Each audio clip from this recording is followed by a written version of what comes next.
Assalamualaikum warahmatullahi wabarakatuh. Hello everybody, my name is Dia Shifaatu Zahra. I'm from English Intensive 40. I'm here to explain the material about the first article question and inference question, and the second transition and reference question. So, langsung saja ya.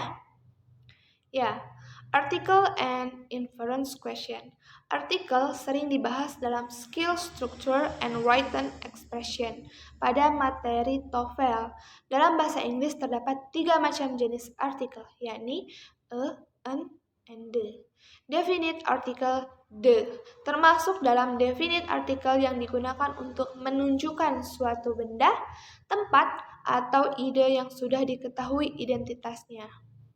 Terdapat aturan atau cara umum dalam menggunakan artikel ini. A.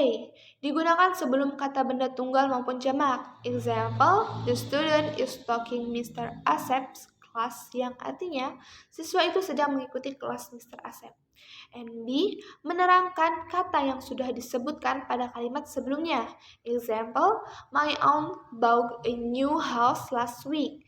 The house is more expensive than a modern apartment in town. Yang artinya itu, bibi saya membeli sebuah rumah minggu lalu. Rumahnya lebih mahal dari sebuah apartemen mewah di kota. C. Menerangkan suatu tempat yang sudah dikenal. Contohnya itu, the magnificent Prambanan Temple is located on Central Java. Yang artinya itu Candi Prambanan yang megah terletak di Jawa Tengah.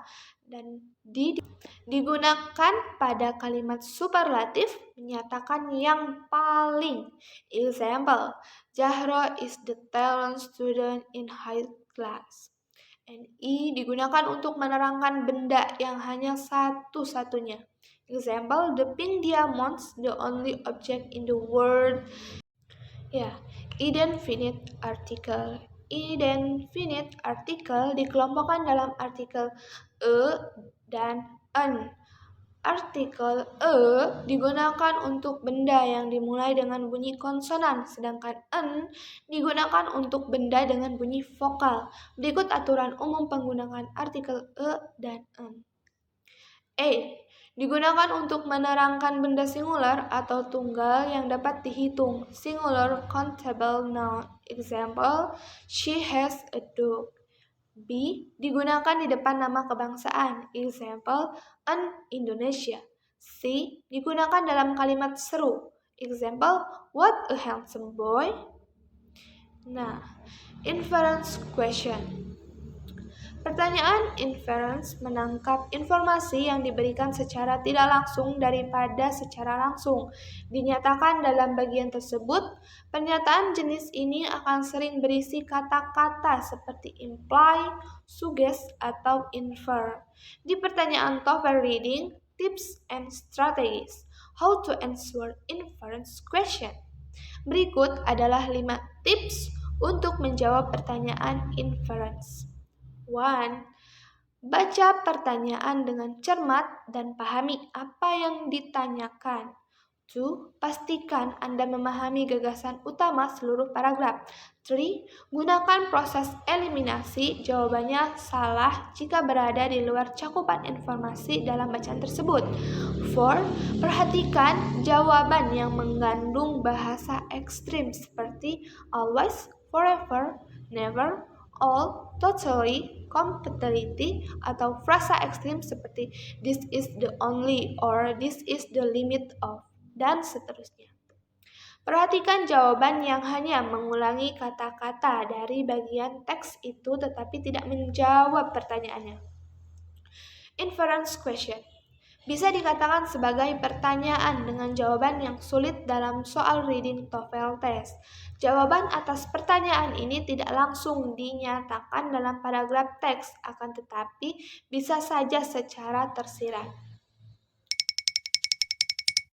And the second, transition and reference question. Nah, transition question Transition question adalah jenis pertanyaan yang meminta seseorang untuk menunjukkan atau menentukan apa yang mungkin terjadi sebelum bagian bacaan atau paragraf sebelumnya, atau apa yang muncul setelahnya dalam paragraf tersebut. Dalam soal TOEFL Reading Comprehension, Anda akan diminta untuk menentukan apa yang mungkin terjadi sebelum bagian bacaan dalam paragraf sebelumnya, atau apa yang mungkin muncul setelah bagian bacaan dalam paragraf tersebut, yang disebut sebagai transition question. Adapun ciri-ciri pertanyaannya itu sebagai berikut. Jenis soal transition: A. Kata or frasa kata preceding this or the passage and following this or the passage. Contoh soal: What is the most likely in or the topic paragraph following the passage? Strategi menjawab soalnya: preceding this or the passage. Jawaban terletak pada kalimat pertama paragraf pertama. Pilih jawaban yang subjek kalimatnya berbeda dengan subjek kalimat pertama paragraf pertama. Following this or passage. Jawaban terletak pada kalimat terakhir paragraf terakhir. Pilih jawaban yang makna kalimatnya sama dengan makna kalimat terakhir paragraf terakhir. And the passage. Reference question. Reference, kata rujukan, merupakan kata yang digunakan untuk merujuk pada pertanyaan sebelumnya atau sesudahnya dalam suatu kalimat atau paragraf. The word of paraphrase that is mentioned earlier in the passage.